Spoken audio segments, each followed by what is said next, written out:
exactly. No, what they did was Roe versus Wade was a court case that essentially allowed a federal judgment to supersede all state and local laws, which, it's a federal overreach and abuse of federal power. The Supreme Court should have never been involved in that case. And they finally just retracted it because it was the right thing to do. Yeah. Because they shouldn't have done that in the first place. But what it does is it allows you to return locally to your state and your directly elected representatives that directly represent you and your city and your state. So and basically, your state laws gave the decision to the state itself. Essentially, yeah. So you don't have an overriding federal law that overrides state law. Yeah. And that's the way things should be. Decentralized governments work best and are most efficient because it allows people to make decisions to what your local culture needs most. Mm-hmm. Right?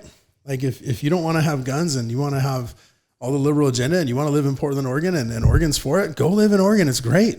Right. Right. But, if we don't agree with the policy that Oregon makes, you shouldn't force it upon people in Arizona that doesn't have any, doesn't relate to their culture or their values or their beliefs. Yeah.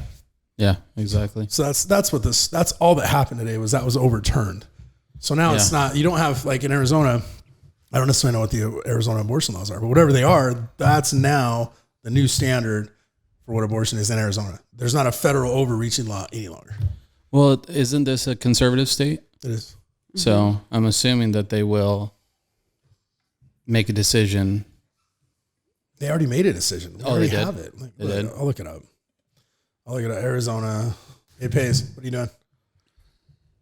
So if somebody wanted to make a decision for themselves, let's say they wanted to go through with it, they would need to go to like California, I guess. Well, no, it depends. Like I really think Arizona allows that up to 20 weeks. Okay. Yeah. Okay. So it's already. So as long as it's within the state's guidelines that these local people in this state voted on directly to have their representatives directly represent them in this state, the state law is this. You still can't. It's not illegal. Yeah. It's according to your state law now.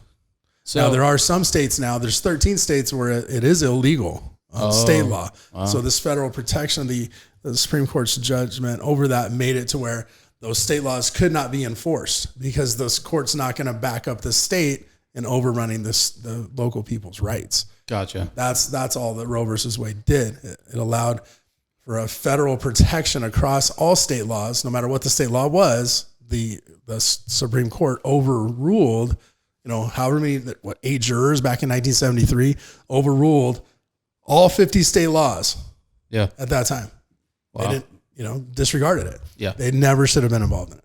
Yeah. They're not elected officials. So now it goes back to the states. So now it goes back to the states and the individual rights of the states and the individual voters in the states to decide what their abortion laws are going to be is all this did. Yeah.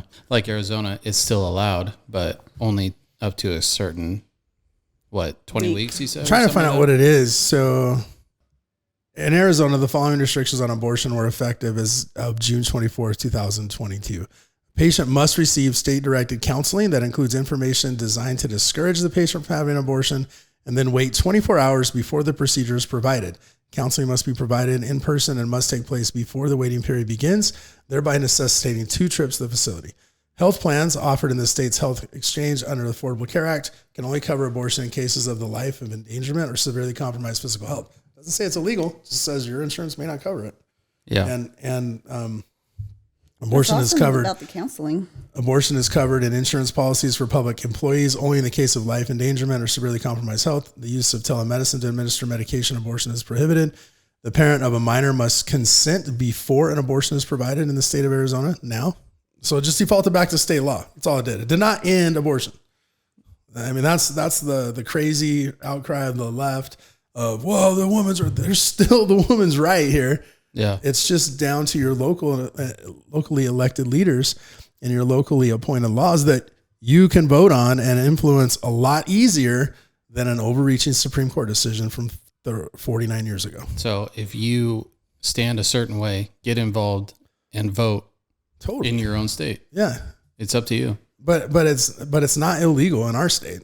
Yeah. There are 13 states where it is illegal today because the Supreme Court's overreaching decision does not provide protections in those states any longer. Gotcha. That's the difference. So in those states, are they allowed to go elsewhere? I mean, what are they going to tell you? You can't travel to California? I don't know. I mean, if like you're a resident at a certain state, like you show on your license that you're a resident of such and state, right? Are you allowed to go to another state? To my understanding, that is not the case. I wouldn't think it would be. The first time, and my limited understanding of history, that the first time the government ever tried to mandate medical procedures was the COVID vaccine. Yeah. Now they have restricted dangerous practices, which 49 years ago, abortion was a lot more dangerous than it is now too, guys. Like a lot of women died from it. Yeah. And they didn't intend to die. And so there are factors here that are not being considered emotionally, but the Medicaid program does not provide coverage for medical necessary abortions despite a court order directing it to do so. A patient must undergo an ultrasound at least 24 hours before obtaining an abortion. The provider must offer the patient the option to view the image. Does anything about this? Because is it just strictly about abortion, or does it have anything to do with like the birth control for women, Plan B? Well, Plan B is a form of abortion, right? Yeah. So does it? But that's only effective within like how the many first days? 30 days, right? Yeah. Well, so Plan B, emergency contraception, has to be, it's like there's RU486, which is the abortion pill, which will terminate an established pregnancy, right? Up to a certain time, which I don't know of. But Plan B is like emergency contraception. It has to be taken before fertilization happens. Yeah. So if there's intercourse and before you take it, fertilization occurs, it's not going to work. Gotcha. But essentially what it does is it causes the body to go through a menstrual cycle and start a period instantly, essentially. And like it prevents the implantation of, if there was a fertilized embryo, it prevents that implantation into the placenta or into the uterine wall. And then because it starts to shed the lining of the uterine wall like a normal period does. Gotcha. And so that's what Plan B does. Okay. But if implantation's already happened prior to you taking it, it may not work. Okay. So I just didn't know if because you can buy like Plan B, I think at Walgreens even. But I don't think that's considered birth control or contraception. I just didn't know within those 13 states if they are getting rid of Plan B then. I don't know either. Yeah, I don't know. Let us know in the comments. What are your thoughts from a woman's standpoint? So every situation is so different. I certainly used to feel like no matter what, like that's a human life, and it's wrong to take that human life. But my views changed on that quite a bit, and just different circumstances.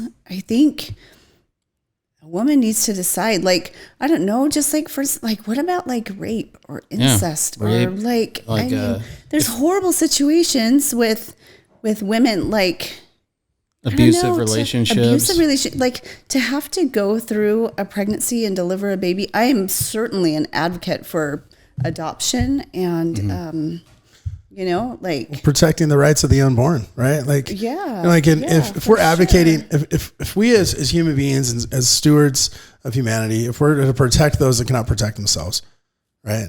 At what point do we stop drawing that protection for the unborn child?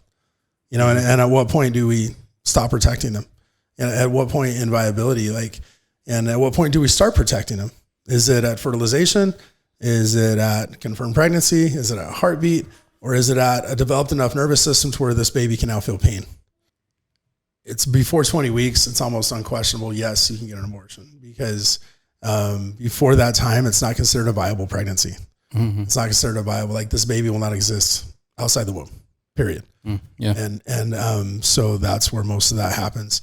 There was a 15-week law, and I think that's where the nervous system becomes, developed enough to where they can actually feel pain. Yeah. And, but I don't know this. I'm just shooting from the hip here, but I don't know. We've talked about, there's been a few circumstances in our own personal lives where our daughter was sexually assaulted. Yeah. In our backyard. And, my third or fourth question to her was, do you need emergency contraception?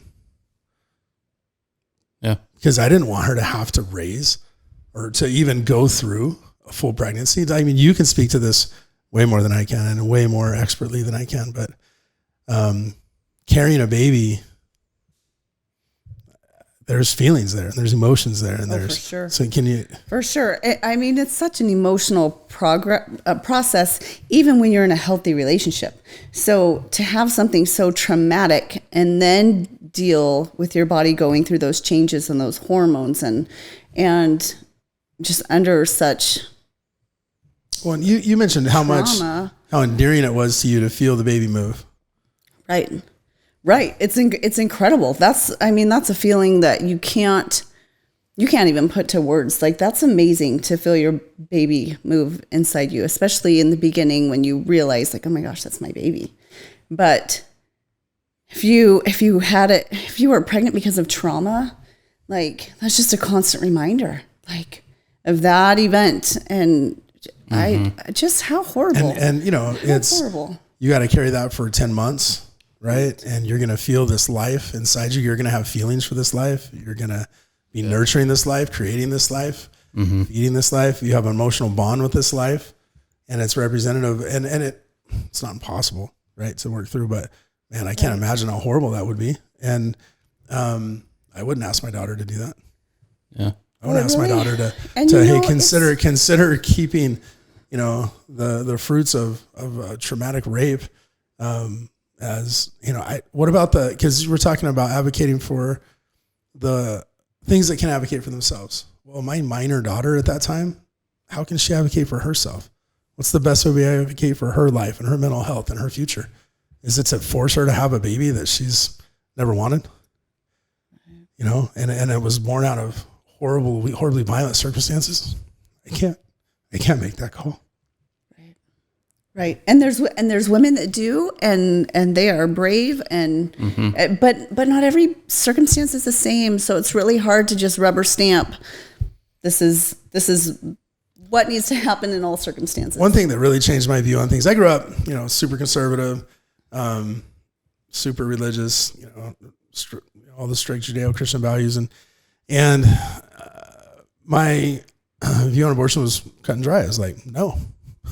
Unless the life of the mother was in danger, unless or in the case of rape, or if it's incest, right? Those are kind of the three blanket statements that are really easy to throw out there of, most people can pretty much understand, can agree that those are unfortunate circumstances to bring a child into, right? And, but then one of the things that opened my eyes to a certain extent was, when I was in residency, we were doing anesthesia rotations. We had to do 6 weeks full anesthesia residency. That's all we did. We did anesthesia for 6 weeks.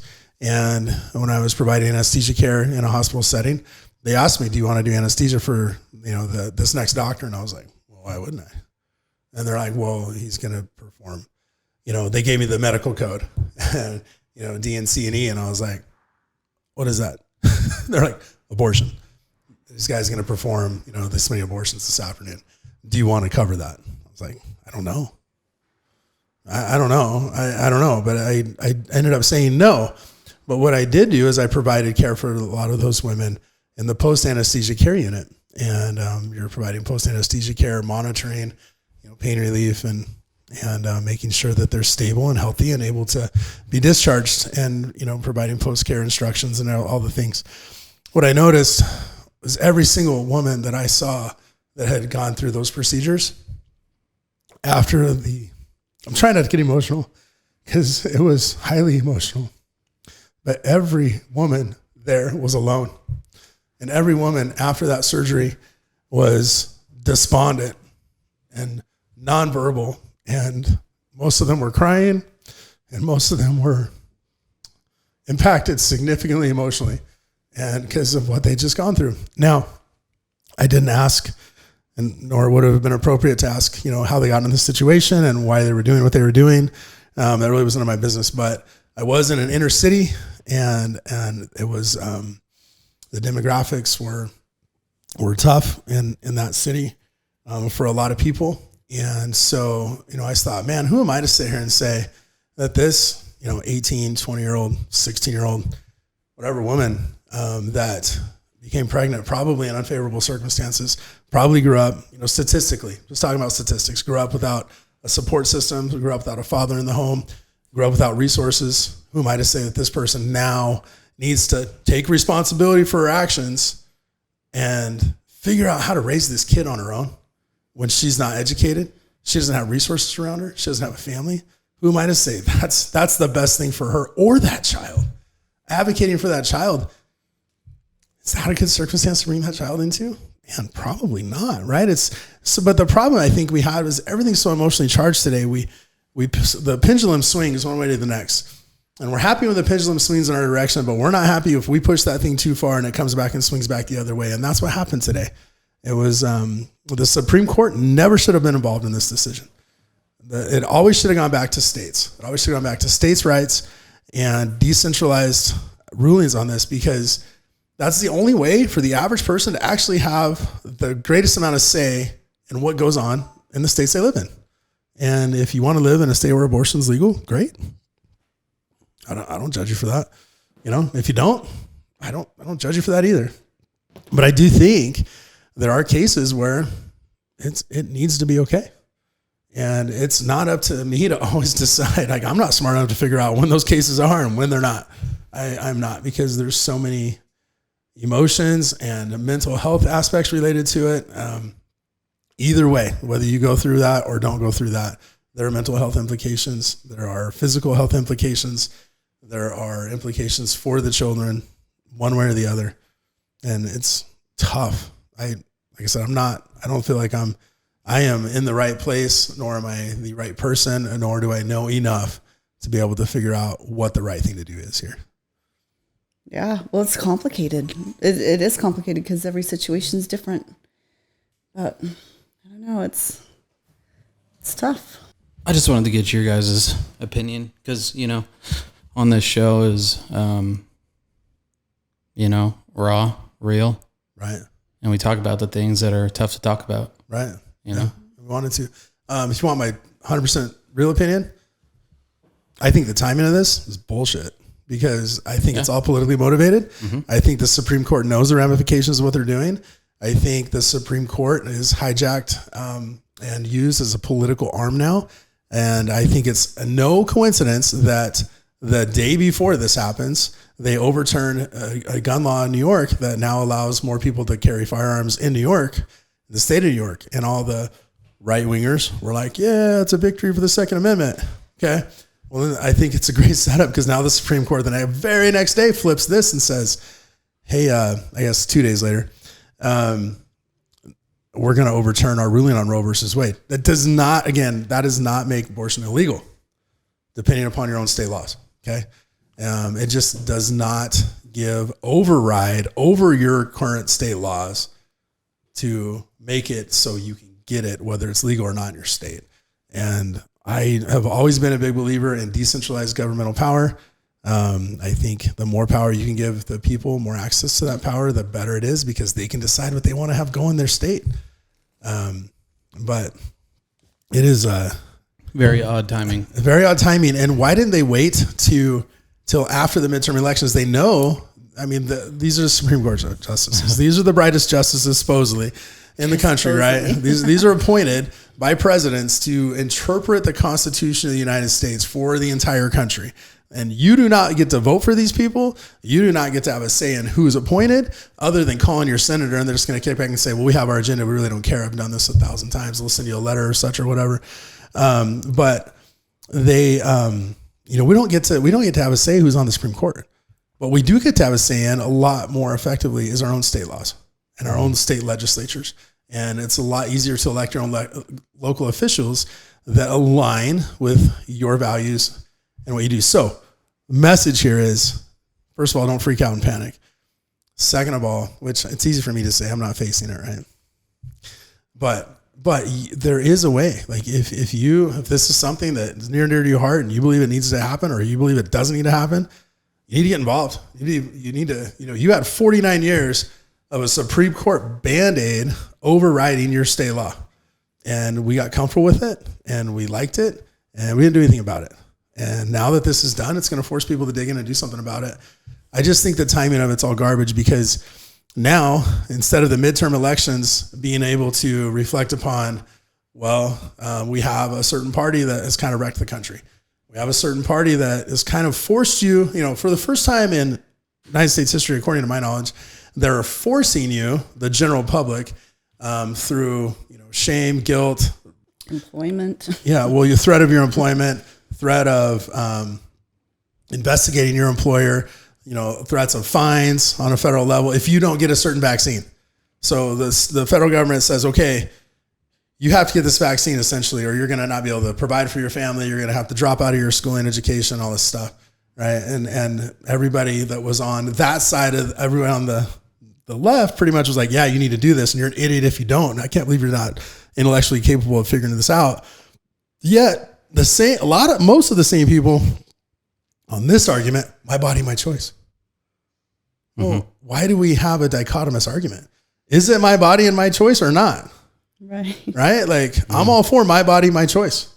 I think we need to make sure that we educate people about the choices they're making. I would advocate for counseling to a certain extent, because whether you go through an abortion or not, you're going to need counseling either way.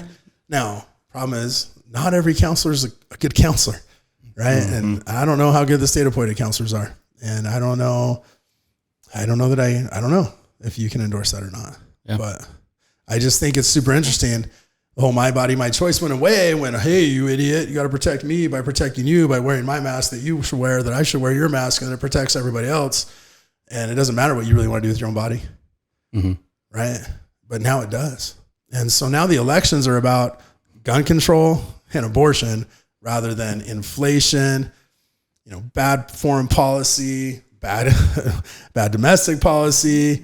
President possibly has dementia and is just being a puppet and being fed by his handlers, whatever they want him to say, possibly. I'm not saying that's the case. Because he knew that he would never get reelected if a recession happened under his watch. Sure. So what's the best way to divert that? What's the best distraction you come up with? Let's throw a couple laterals. Yeah. Let's put the people against each other. And I think the timing's interesting. I'm not announcing or claiming that there's a conspiracy behind the shooting in Uvalde.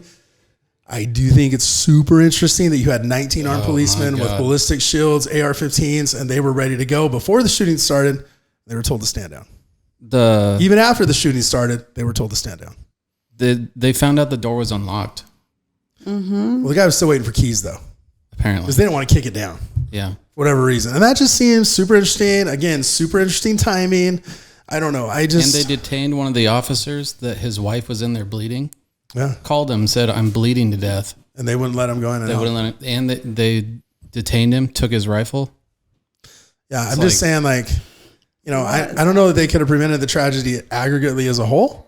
But they certainly could have gone in a lot sooner than they did. Yeah. And I don't know of 19 guys I know that have ballistics training and weapons training and may or may not be involved in law enforcement or may or may not be. But I don't know 19 guys that would hear one gunshot go off in a school and not just go running to figure out how to fix this problem. I don't know one person. I don't care, under the threat of their job, their life or whatever. I don't know one person, but I wasn't there. I wasn't involved there. I just think that's a super interesting coincidence. And I think the timing's super interesting. And I think, guys, you got to open your eyes. You can't just eat what you're fed in the news. Even I know, I loved how all of a sudden the trendy thing was, support Ukraine. Okay, guys, something with that war doesn't add up either. And the proof in the pudding is we've spent $300 million to try to reinforce our schools. We've spent $40 billion to send to the government of Ukraine. Do you know where that money went? Is there any accountability? Do you even care? No idea. Do you even care? I was we helped Ukraine. High five. It's all good. It's the popular thing to do. It's a cool thing. But we can't get baby formula in our own country? We can't. Yeah. I mean, there's a lot going on behind the scenes, guys, that doesn't add up. And there's a reason it doesn't add up. And if you want to just think, it's just coincidental, great. But and this isn't even coming from growing up conservative or anything like that. These are real discussions that we should be having. Totally. No matter if you're left or right or middle. Right. These are American issues, not political. Yes. For me, abortion became a non-issue back when Bush was running for president. As I was like, it's not an issue. And I always tell my friends, Yeah, no relation. I am not related. But people would bring it up, and I'd be like, to me, it's not an issue. And what I would say is, there's no way they're ever going to overturn Roe versus Wade, but they did. Yeah. Right? Yeah. So I guess it's becoming an issue now, right? Yeah. And I think it's coincidental timing, because now there's a big, huge distraction from what actual policy is. It's shifting now to what policy we want it to be. Yeah. And I think it's super convenient for the current administration and all the bozos that are ruining this country. Yeah. And we're not trying to turn this show into a political standpoint or anything like that. No. But with the situations that have arisen, like, there's no reason why we can't have a discussion about it. Well, yeah, I hope we can have an intellectual discussion. And really, like, I want this show to be a platform where we can have discussions so the truth can come out. Yeah, exactly. Right? Or at least so that we can stimulate poignant thought. Yeah. I'm not trying to rub anyone the wrong way, and I'm not trying to tell anybody how they should think or live. No. Unless you think it's okay to have a 5-year-old in a strip club with transvestites. I don't know. I might need to draw a line on that one, but because that did happen in St. Louis. You don't believe it? Look it up. That did happen. That did happen. It's disgusting. And I can't. And there's no way that they would allow you and me to take these kids and to a strip club. Never. As soon as that happened, we would get. We would probably get beat up before we walked in the door. Exactly. But what is this doing? What is this child doing in the parking lot? Right. But like Andy Frisella had on his show, he was talking about, like, if we walked in there with 2 kids and we were in a strip club in an adult environment and someone was twerking in front of them with a sign behind them that says it's not going to lick itself, we would be, not only would we get arrested, but the manager of the club would be arrested. The owner of the club would be arrested. Yeah. The place would not exist anymore. Yeah. I mean, it would be sued out of existence and probably burned down. And we would all probably be killed by hate people, by people jumping us and beating us up before we even got out of the parking lot. Yeah. 100%. But for some reason, when you start throwing the, very emotionally charged discussion about gender and identity and all the acronyms, all of a sudden now it's okay. You can't be against it. Right. We got to advocate for our kids, guys. And again, this is advocating for our kids. I mean, we have to be able to advocate for those that can't advocate for themselves, but we also need to be able to get back in this country to having common sense discussions. Yeah. We need to be able to have common sense discussions, like reaching common ground. Like, other first world countries have a lot more restrictive abortion laws than we do. Yeah. And when the pendulum swung so far that we're entertaining, it's okay to murder a 28-year-old baby, a 28-day-old baby, in the state of Maryland. Guys, the pendulum swung too far. I'm sorry. And if you're going to hang your hat on crazy extreme ideas, the pendulum's going to swing back and crush it. It just will every time. And that's the thing that I like about this podcast is that, like, willing to have these conversations, even if you don't agree with it, right. Because like one of my best friends, he's very liberal, lives in Oregon, but he always hits me up and we have a general discussion about it. And he'll always start it out, be like, hey man, no, I love you. Right. There's nothing against you or me, or like, I love our friendship, right. But let's talk about it. Right. And we have a civil, I'm on one side, he's on the other, but we have a civil discussion about it. We come to a middle ground to see what the other person is seeing and what their views are on it. And I think that that's what we're missing in this country is like, nobody can have a conversation anymore. Right. It's like, you have to agree with me. Yeah. I'm right. And nobody wants to have a different perspective or willing to entertain anything because it's offensive. Yeah. If it's not a part of your agenda, right, you're going to get clowned for it. Yeah. And it's like, that's where I hope maybe this podcast, can find that middle ground, even if people disagree with like anything we've said today, like let us know in the comments, but let's have a discussion about it. Right. If there's something that they want us to talk about, like maybe to see, your guys' side of it, like let us know in the comments, like what's something that you guys want us to talk about, So in answer to your question, but this article is from the Daily Mail. It's a website out of the UK.